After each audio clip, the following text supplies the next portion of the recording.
t'es avec une M5 sur les routes publiques de ton pays, est-ce que ça te dirait? Je vais te raconter l'histoire d'un Géorgien qui était prêt à prendre tous les risques possibles pour attirer l'attention sur lui, quitte à en payer le prix cher. J'ai nommé Georgi Tevzadze.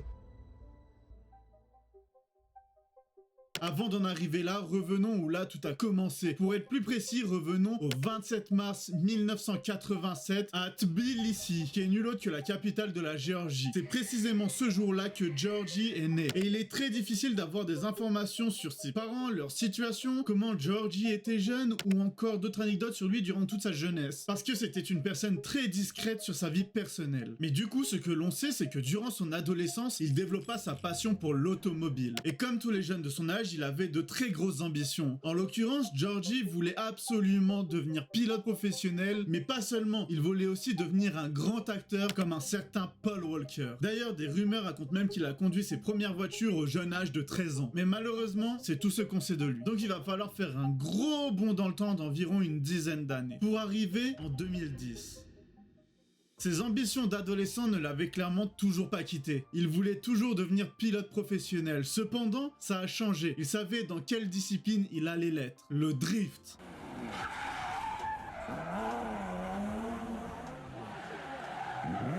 Donc il s'entraîna dans des routes peu fréquentées, des parkings vides, où il bloqua au préalable l'accès pour y arriver. Et il développa tout en tranquillité ses skills de drifter. Quelques petits crashs, mais rien de bien méchant. À chaque fois il réparait puis repartait de plus belle. Une fois à un assez bon niveau, il s'inscrit à une compétition nommée les Drift Kings. Une grosse compétition qui se tenait dans la capitale de Géorgie en 2010 et qui par ailleurs était sponsorisée par Red Bull. Le fonctionnement de la compète était spécial, du moins très différent de ce que l'on voit de nos jours. Il y avait plusieurs ateliers du style devoir tourner en rond autour d'un plot le plus proche possible, ou encore des petits circuits de drift à travers des plots, où à la fin il fallait se garer entre des plots. Ouais, c'était spécial. Enfin bref, plein d'ateliers dans ce genre quoi, vous voyez le délire. Les participants étaient donc notés par un jury et éliminés petit à petit au fur et à mesure des ateliers. Mais vous savez quoi, Georgi n'était pas comme les autres. Il était bon, même très très bon. Il se démarquait du lot par la maîtrise de son véhicule si mythique, la M5 E34.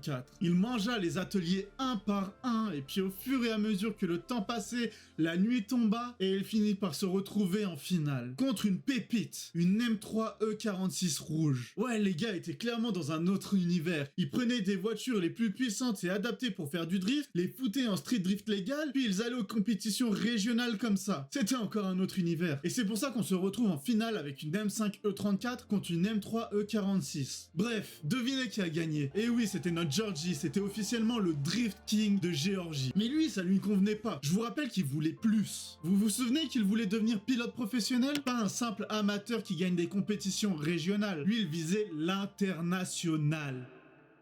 Mais problème, il n'a pas les moyens. Certes, il roule en M5 ou encore avec une Mercedes W140 AMG, cependant s'entraîner sur des circuits coûte cher, participer à des petites compétitions du coin aussi, et de toute façon, tout son budget partait dans ses voitures. Et là, son objectif était plus une simple compétition régionale, mais une compétition à l'international, ce qui est encore un autre monde, un autre niveau, un autre budget. Juste les frais pour se déplacer à l'étranger, ça allait lui coûter une fortune. Cependant, il a eu une idée. Si lui, il n'a pas les moyens, il lui faut des sponsors qui pourraient l'aider. Mais comment acquérir des sponsors en fin 2012? Je vous le mets dans le mille, les réseaux sociaux. Il fallait que tout le monde voit ses talents de pilote et que des marques soient prêtes à miser sur lui en le sponsorisant. Donc il créa le site web needfordrive.com où l'objectif était simple, poster des vidéos de lui en drift pour que le plus de monde possible le remarque. Mais je vous ai dit que Georgi voulait absolument toucher le plus de public possible à travers ses vidéos, parce que faire des drifts sur des parkings, c'est bien beau. Cependant, ça ne faisait pas assez parler. Donc après cette vidéo qui était un vrai flop, il posta une vidéo de 18 secondes où on le voit drifter dans un virage sur route ouverte. Et cette vidéo fonctionnait déjà bien plus. Mais il finira par se dire, va falloir que je fasse comme mes pères si je veux faire parler, faire du street drift. Sauf que lui, il avait clairement pas les moyens de privatiser toute une route comme Ken Block. Et faire de nuit, avec la qualité des GoPro de l'époque, c'était clairement pas envisageable. Et c'est pour ça qu'il commença à poster des vidéos de lui en pleine ville, prenant tous les risques possibles pour montrer ses talents et faire parler de lui lui un maximum. C'est bon, là ça a fonctionné. Là il avait la recette miracle pour faire des millions de vues. Mais vous inquiétez pas, il savait ce qu'il faisait était ultra dangereux. Et c'est pour ça qu'en description de ses vidéos, il écrivait un disclaimer du style « N'essayez pas de reproduire, c'est terriblement dangereux de rouler comme ça sur des routes publiques. » Non mais sérieusement. Bref, lui, il voulait juste faire parler de lui et avoir des sponsors pour faire après des compétitions à l'international. Il ne voulait pas créer un mouvement de fou du volant comme lui. Mais bon, ça ne l'a pas empêché de continuer à faire des vidéos et on en arrive au summum de Lee Josie quand il invite un de ses amis en M5 rouge venir faire des tandems avec lui dans les rues de Géorgie. Это шокирующее видео, выложенное в интернет Георгием Тевзадзе, посмотрел... Et bien sûr, tout ça sur des routes ouvertes où à côté il y a des piétons et des voitures. Enfin bref, avec ce genre de vidéo, il était clairement devenu un vrai phénomène. Tous les médias parlaient de lui et du coup, il finit par avoir ce qu'il voulait, l'attention du public, quitte à prendre tous les risques possibles et ce, en s'en fichant des autres usagers de la route. Il aurait pu tuer n'importe qui en face de lui, il s'en fichait. Sérieusement, c'est vraiment un acte inconscient et désespéré de sa part pour faire des vues. En plus de ça, l'attention du public qu'il avait, c'était 10% des personnes ultra fans qui admiraient ses talents de pilotage, mais 90% de personnes qui le critiquaient et critiquaient les risques qu'il faisait courir à la population en roulant de cette manière-là. Mais étant donné qu'il a eu ce qu'il voulait, en février 2013, il posta une dernière vidéo s'intitulant The Last Illegal Street Racing and Drift.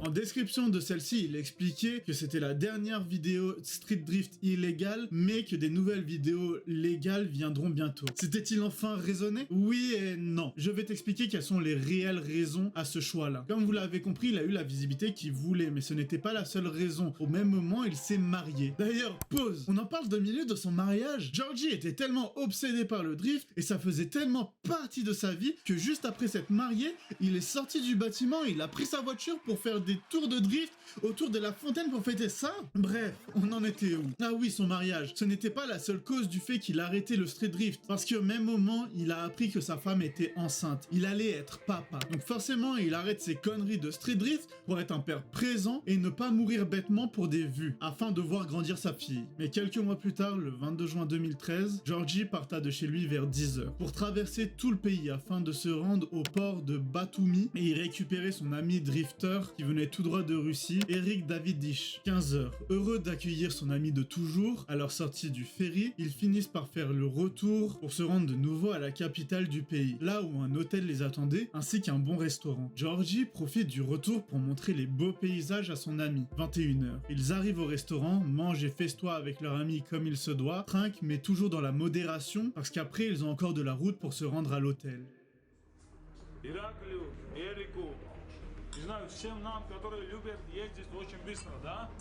Une fois le restaurant fini, Georgie laisse un de ses amis conduire sa mythique M5. Il se met donc à la place du passager, il descend le long des serpentins jusqu'à la ville afin de se rendre à l'hôtel. Sauf que la BMW de Georgie est un monstre à ne pas mettre entre toutes les mains.